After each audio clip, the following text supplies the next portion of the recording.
Good morning. My name is SimmiSantha, and today the topic of my presentation is emotional disorders.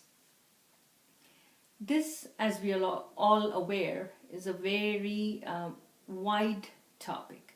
There is, if we consider mental health, just as we look at physical health, in case of, if we compare the two, in case of physical illnesses or physical disorders, what happens is the characteristics and symptoms are so obvious. For example, if someone's having an infection, there may be symptoms such as fever or rash on the body or flushed appearance, weakness of the body. So these are all symptoms that can be seen by persons living with this person, or the person himself is very aware of it, is able to see that, oh, I don't feel too good today. I just can't wake up from my bed, or I'm feeling hot, and they will seek some kind of medical help. They're able to tell other people about it, tell the doctor about it, seek medical help, get medication, get cured.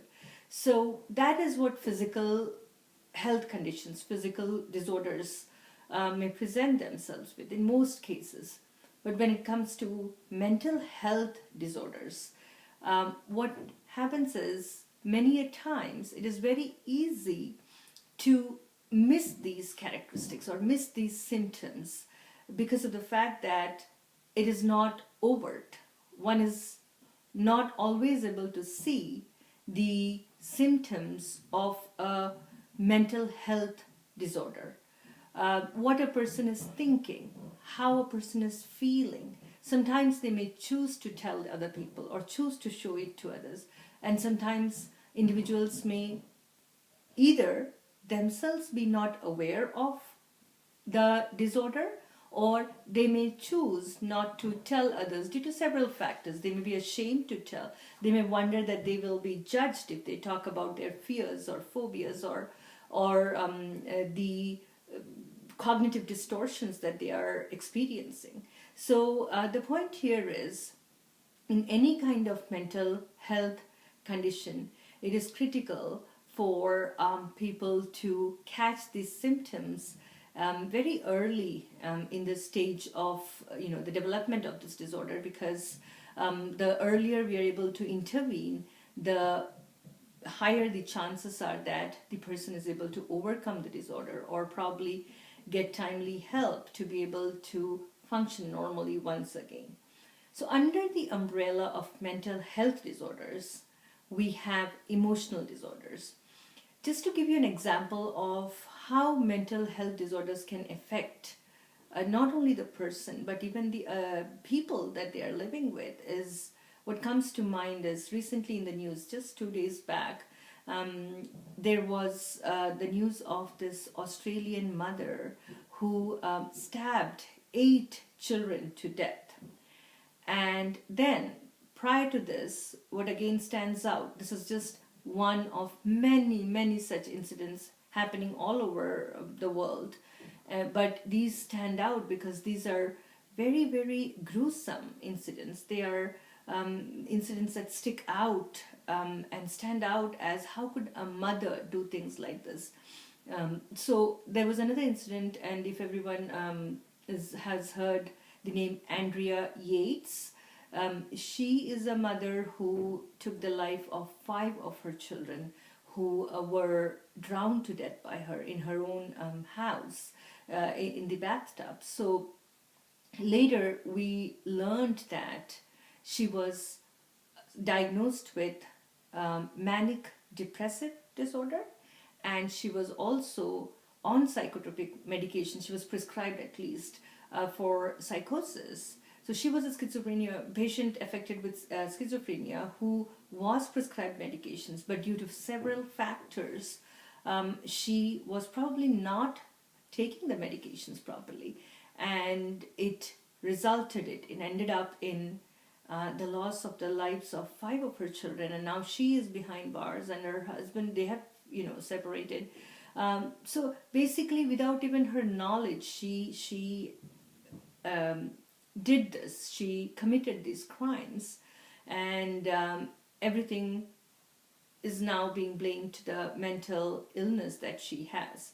So it is very critical to understand the various kinds of mental illnesses or disorders that people may have. Now let's get to what emotional disorders are all about. And again, once we are trying to understand, while we are trying to understand a particular condition or a disorder, it's important to know the terminologies associated with this disorder. So I'm going to start with defining, or probably throwing some light on various terminologies that are used in this context.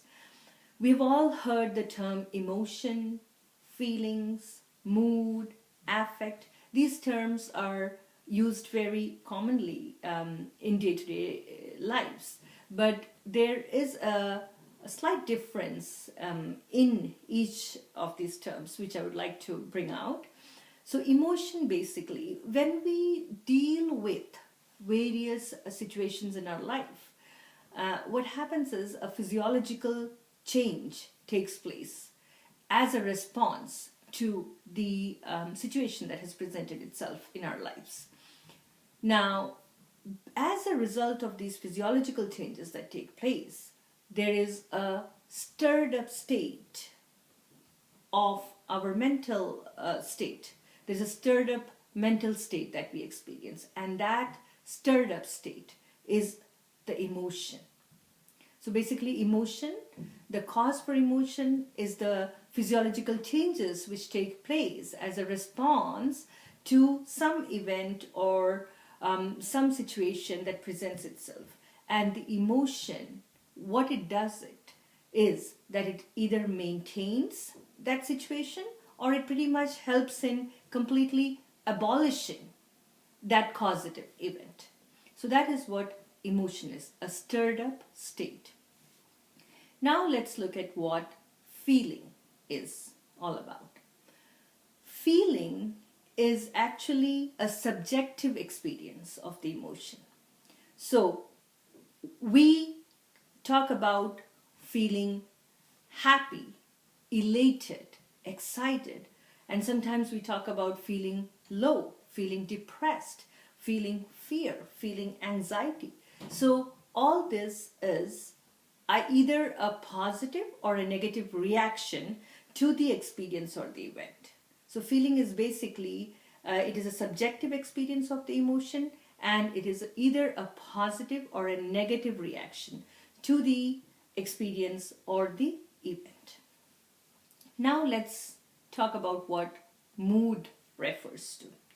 Mood is more or less a pervasive and a sustained emotion, and mood, since it is so prolonged, since it is sustained, it affects the person's perception of the world itself. So it's like a glass that we wear and we look at the world. The sunglasses, if it's a colored glasses we are wearing, what happens is when we look at the world is colored in that particular, whatever the color of the glasses are. So the same way, if I am in a depressed state of mood, no matter what presents itself to me, however exciting the experience should be, otherwise I'm not going to be excited because my mood is affecting the perception of that particular event. So it is quite pervasive and it is quite sustained state of emotion. Then we have the term affect. Affect is usually, we hear it in the clinical context when we take case histories, we talk about the affect of the person. So basically, affect is nothing but the present emotional responsiveness. So right now, what is the person presenting himself? What is the affect like? So it is a short-lived emotion, and it may or may not be congruent with the mood. It doesn't necessarily have to go hand in hand with the mood. So the mood that the person may be experiencing may be one, but the affect that they're presenting themselves in this moment as what their emotion is may be another one. And for example, if someone has no emotions being shown on their face, we don't know what is going on within themselves, what their mood is, but the affect at least is flat. There is absolutely no emotion being shown there. So that is what affect is all about. So basically, we were looking at what emotion is, feelings are, what mood means, and what affect means, just to clarify the terminologies associated with emotional disorders. As we are aware, when we are subjected to a certain event or a situation in life, it is very, very normal to have an emotional reaction to that situation. So let's take an example of a death in a family, or an accident in a family, or something that we did not expect happening in a family. It is quite normal to go through the grieving process for a dead person, or feel sad about someone being injured in an accident. It's quite normal to have those kind of emotions. And in fact, our cultures also play a very important role in the emotional reactions we may be having to the situations that present themselves. So in certain cultures, when a person dies, people may cry out very loud. They may be yelling and crying, and they may even, in some cases, they hit themselves on their chest as an act of expressing their emotion on the death of the relative or the family member or a friend or whoever it is. And in the same way, to that particular event, there may be a completely opposite reaction, and that is being very quiet. Some cultures, people just don't even express their grief by crying. Even they become very silent. So what I'm trying to say here is cultural difference plays a major role in the way people react to a situation, and the emotional reaction that they have to the situation. So in the context of the culture, it is normal to have, whatever it is normal to the culture, a normal emotional reaction to the situation or event. And the same way, it is quite normal to have emotions such as that of distress in cases of individuals who have psychosis, because they have hallucinations, and it's a morbid psychological experience, and it is quite normal to be distressed because they are experiencing hallucinations. So in different contexts, there are normal emotional reactions that take place. And what basically determines a normal emotional reaction, what is a normal reaction and what is not a normal, or what is an abnormal reaction, is two factors. One is the duration to which the emotional reaction is taking place. How long is it lasting? And the second is the severity of it. How much is it impacting the functioning of the individual? So these are the two factors which were again brought out by Yerkes and Dodson's curve, which showed us that stress causes no impairment up to a certain point. So there's a certain point up to which stress basically has no impairment in the functioning of the individual.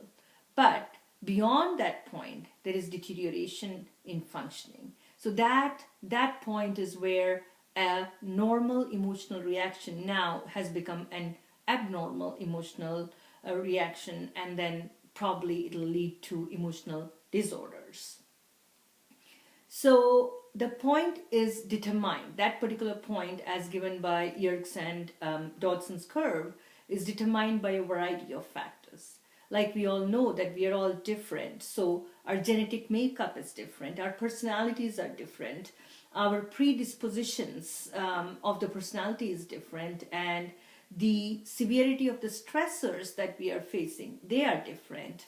the support systems we have is different. So for each individual, that point is determined by the genetic, the duration and severity of the stresses, the personality disposition, and the social support system for that person. These are the determining factors. Something quite interesting to bear in mind, because then we know that we cannot basically just decide that, oh, beyond this point this person is going to break down now, but because in that particular person's case it may not necessarily be, that may not be the point. The threshold may be much higher for that person, and they may break down at a different point. So something to bear in mind while working with clients who have emotional disorders. Now, but it is very critical to mention here the classifications of these disorders, emotional disorders, under how they are classified in the ICD-10 manual, and also the DSM, how they classify it.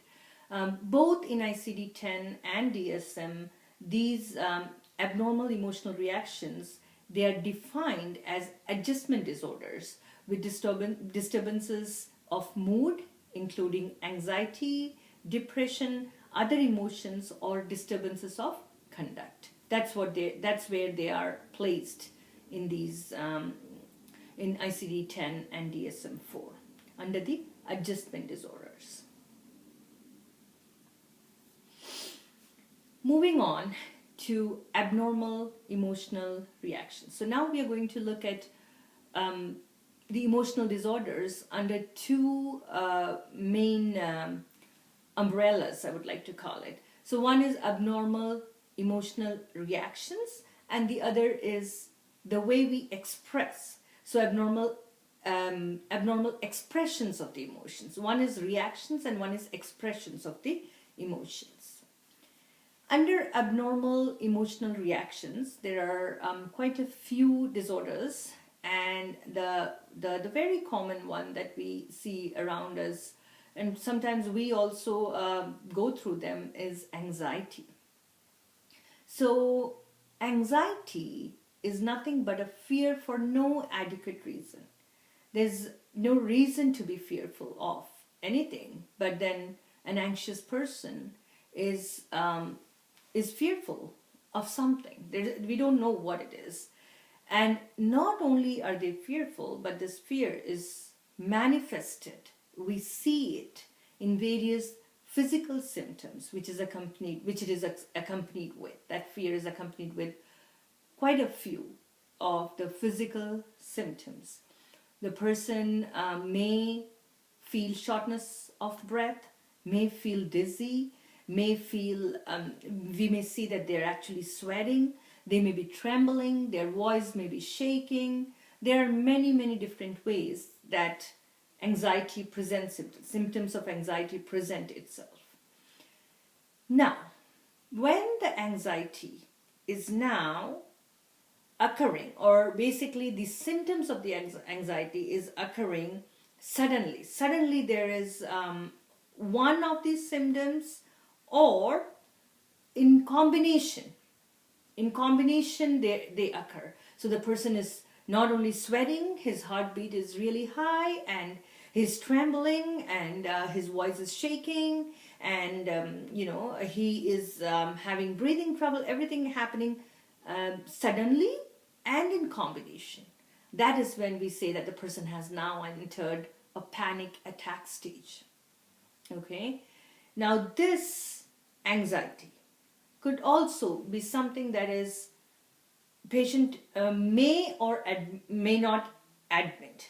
So it's associated with a sense of anxiety wherein there's a sense of something terrible is going to happen, but the person himself or herself is not necessarily admitting it.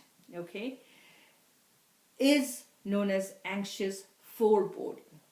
Now in anxious foreboding, what ends up happening is it leads to inactivity altogether, or the poorly directed or chaotic overactivity. Now in this case, we need to remember that for no apparent reason, again, there is a sense of something terrible will happen sometime in future. So that's anxious foreboding. And in this case, the person may or may not admit their fear. So that's a subtle difference here. And it ends up in resulting in absolute, basically the person is sitting there and fearing about something. And so they are just not doing anything else, inactivity. Or that particular fear or the sense of something bad is going to happen is making their life very chaotic. And in that chaotic or poorly directed state, they are indulging in overactivity. So it ends up in very poorly directed and chaotic overactivity. So that's anxious foreboding. Moving on to another kind of abnormal emotional reaction, which is phobia. And very often we hear people expressing fears which are directed to a specific object, person, idea, situation, and that too has accompanied with it the physical symptom of avoidance, total avoidance. And anxiety is definitely present. When there is phobia, anxiety is present. So to give a few examples, one is fear of snakes. We hear many people who have had experiences of either having been bitten by a snake, or probably by mistake they placed their leg on a very slimy, slithery snake, and the experience was really something that created fear in them. So basically, the point here is phobia is usually a learned experience, or it may also be secondary to some morbid state such as depressive illness. So it may be a result of that illness too, but in most cases it is actually a learned behavior. And then there are many different kinds of phobias. And what other things comes to mind is fear of flying. Many people, I know of a friend who would not fly to America to meet her son. She took the visa. She was already that way, but when the day of the flight came, she just could not muster up the courage to get on that plane, because she avoided the plane forever in her life. And so now it was a phobia that she had for the plane. She would, I even know that she would avoid driving close to the airports. And the day that she had to see her son off, she did not go to the airport because she just could not. She could not look at the planes. There was so much fear of planes for her. Then there are people that we know who would not go watch clowns because they are fearful of the clowns. So there's a lot of very many kinds of phobias out there, and these are certainly disorders of the emotion, the emotional reactions to something that is restricted, fear that is restricted either to one object, idea, situation, or person for that matter. Then comes depressive mood. Very common. A commonly experienced emotional reaction, and it is accompanied by a combination of sadness, low mood, profound gloom, everything basically looking like negative, basically. In a depressive state of mind, there's no hope whatsoever. The person is always blaming themselves or blaming a situation, or we see a variety of reactions that in people with depressive mood, which is again a completely morbid state basically. And we are going to discuss depressive states later, which is a morbid disorder of emotion. It is a gloomy state that the person finds themselves in. We also have something called reactivity of mood. Now what this is the fluctuations in the mood is taking place parallel to the change in the environment or the stressor. So a certain environment may cause the mood to be of one kind, and then as soon as the environment or the stress, causing factor, the stressor changes, the mood parallelly changes along with it. So from happy to probably a low mood to severely a depressive mood, and again once again to probably a happy or elated mood. So it is like a fluctuation of these moods taking place, and that is the terminology we use for that is the reactivity of mood.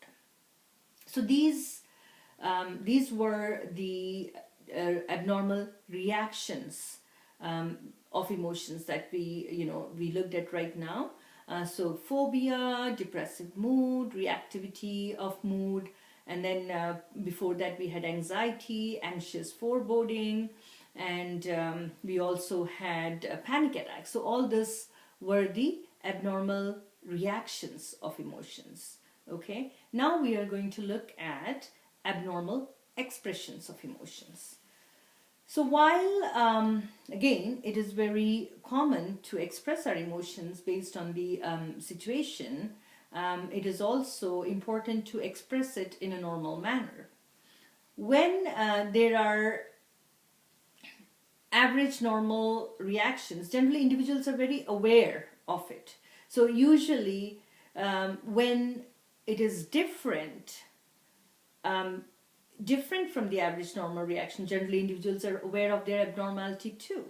They usually know that what I'm doing is a little bit overboard, or probably very underboard, or very different from what I'm expected to do. So, but that is again their disorder. That is the problem they have. The expression of emotion is not as is required for that, is not normal basically, as it not called for in that situation.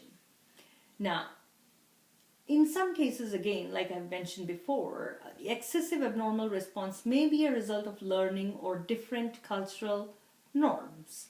So in that context, it may be normal. In that particular cultural context, that reaction of hitting oneself and crying out loud may be normal. But when we compare it with another culture, it doesn't appear to be normal. So it's kind of a played by the ear situation wherein you have to know where exactly you are while you're expressing your emotions. So there is this excessive emotional response which becomes a disorder if the person is not aware of the differences and reacting in a. So for example, if a person from a culture wherein they hit themselves while they express grief is amidst the cultural group which is such that they are all silent when someone dies. So this particular person is supposed to adjust her emotional expression to be suiting the context in order to to be in that normal range of expression of emotions. If not, it may appear as abnormal expression of emotion. Then comes the dissociation of affect, which is an unconscious defense against impact of overwhelming stress, where person fails to show any emotion. So here comes a very, very stressful situation, and the person is defending himself or herself by absolutely showing no emotion to that situation. Now this is again an abnormal expression of emotion, and this is known as dissociation of affect. Very commonly seen is the smiling depressive, which is actually the person is smiling, the lips appear like it is smiling, but there is no response in the eyes. The muscles of the eyes remain unaffected, and it is clearly a sign of severe depression, wherein the person retains the communicatory smile but loses the emotional element in it. Few other abnormal expressions of emotions. Conversion disorders, also known as belly indifference, wherein variant of dissociation of affect. So this is like a slight variation of the dissociation of affect, where again the person basically chose to be defensive in that extremely stressful situation and did not show any emotion. And here the individual is basically undisturbed by his suffering, and usually seen when there is a severe disability. So the person appears to others as if he's just fine with it. And this is again known as conversion disorders. Denial is when a person denies awareness of an event. So when bad news is given to the person denies having received it, basically, and again appears like it is a defense mechanism to cope up with that situation, but it is certainly an abnormal expression of emotion. Apathy is again emotional indifference, often with a sense of uselessness. And this apathy, whereas people are showing basically no emotion to any situation presented to them, and very common in persons with schizophrenia, persons who are socially deprived, and people who in prisons. We commonly see apathy in those cases, wherein they are basically indifferent to various situations.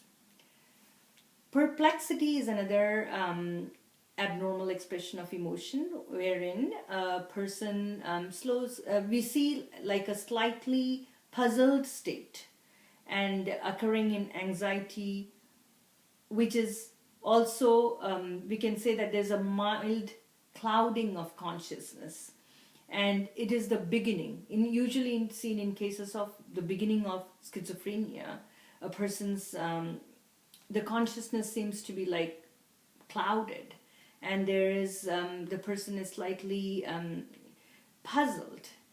So that is termed as perplexity, and this is again an abnormal expression of emotion. Now we are going to look at morbid expressions of emotions. Now how it is differing from abnormal expressions of emotion is that patient is unaware of the morbidity in emotional expressions, although others see it. So we discussed in the beginning with abnormal emotional expressions that the person is aware that he's having either excessive or very less of the emotion. The person is aware in that. But in morbid conditions, morbid expressions of emotions, the person is basically unaware of the morbidity in emotional expression, although others are able to see it. So that's the difference there. And for example, in some cases of patients with schizophrenia, inadequacy and incongruity is seen, which is, in other words, indifference to own and others' well-being, and insensitivity to the subtle aspects of social interactions, social awkwardness and inappropriateness. So basically, the inadequacy, it's not meeting the requirements. They are indifferent to others or even their own well-being, and even the subtle aspects of social interactions, it's not congruous with it. There's incongruity. We see social awkwardness, we see inappropriateness. For example, if a person with schizophrenia, if a friend or anyone visits their house, if they take that person to the backyard of their house to show them a dead dog in the house, that would be very inappropriate. So they end up doing, they express their emotions in such morbid ways, which they are very unaware of, but others are able to see and understand that there's something not amiss about. There's something amiss about it. There's something not right about it. Next, we have lability of affect, which is rapid and abrupt changes in emotion, which is most likely not related to external stimuli. So basically, we are talking about people who are either they do not have any psychiatric disorders, but they're very soft-hearted, or they probably have mixed affective states, or they have mania, personality disorders of the borderline type, wherein we see sudden bursts of weeping. That is lability of affect, another morbid expression of emotion. And then we have affective incontinence, wherein it appears like there is a loss of control. And it is very common in cases like atherosclerosis or multiple sclerosis, wherein there's a spontaneous outburst of laughter or crying. And its severe form, terms such as forced weeping or forced laughing describes this. So that's the affective incontinence. Now, when the morbid disorders of emotions, when we look at the morbid disorders of emotion, we are able to see a depressive illness. The depressive illness falls under this category. So basically, although at times there are triggers of stressful events, and there is a depressive kind of reaction to those stresses, even if the stresses are removed, the state just continues. That is what depressive illness is all about. With the stressor being removed, the problem does not automatically just go away. And usually the patients describe that, they use words such as there is like a huge weight, or there is a cloud, there is darkness, and everything appears gloomy. And a few other characteristics when we think of depressive illnesses are that there is morbid sadness. So this morbid sadness, this may be associated with morbid thinking, and sometimes it may be delusional thinking. And it could be as a result of inner unrest or anything, but there is a morbid sadness wherein the patient is unable to enjoy anything. Then we also observe loss of drive in these individuals. There is no zeal. There is decreased voluntary activity. Everything appears hopeless to them. Psychomotor and even psychological and physical slowing is observed. There is apparently, something that looks like psychomotor retardation. That is, they don't really feel like doing anything. The confidence definitely is very less. They are unable to enjoy even a pleasant weather. Like everyone, it's normal to enjoy a pleasant weather, but individuals with depressive illness. In addition, we see difficulty in decision making, maybe poor concentration or obsessional doubting.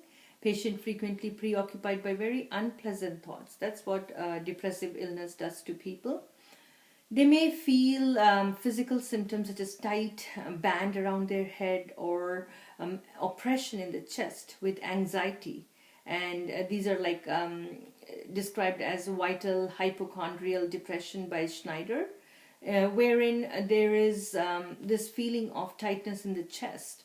And it appears like everything put together, all the symptoms put together, makes it look like the person is dead from inside, and there is absolutely no zeal for life. There is no reason for them. There's hopelessness. There is no reason for them to live, and it has affected them completely.